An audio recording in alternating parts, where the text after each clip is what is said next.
Hello guys, আমরা হচ্ছে ঘুরতে এসেছি, মানে বেরিয়েছি অনেকদিন পর, টাকিতে এসেছি। আর এই যে ইনি এসে পরে ছেলে দেখা শুরু হয়ে গেছে। ভাই ওয়াও ওয়াও, ছেলে হায় হায় ইতনা সুকুন। কি দেখার জন্য বল কি দেখার জন্য? আমাকে বলে হাঁপাতে, এই যে হাঁপাতে বলছে ফোন বন্ধ কর, খাবো তারপর ভিডিও। वो अलग ही लेवल का बंदा था।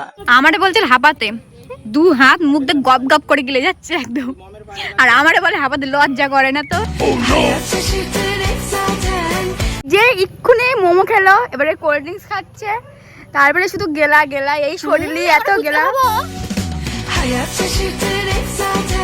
এত গেলা কি করে আসে ভাই? আমি একটু ছেলে দেখতে আসি, তাই এই গেলার জালে কোনো ছেলের পাশে আসে না, মানে এত গিলতে পারে কি করে? এই একটাই মেয়ে গিলতে পারে কিছু? শরীর এই যে শরীর ছেলে দেখবো না, আমি তো খাবার জন্যই আসি। আর ও শুধু ছেলে দেখতে আসে। তুই ছেলে দেখতে আসিস না? না, আমি শুধু খাবার খেতে আসি। ওই ক্যাম্পা ছুঁয়ে বলতো ছেলে দেখতে আসিস না? জানে না, দেখেছেন? ও দেখে বলো, শুধু আমার নামে দোষ পড়ে। তো সবাইকে একটু বাই বলে টাটা গাইস, বাই বাই।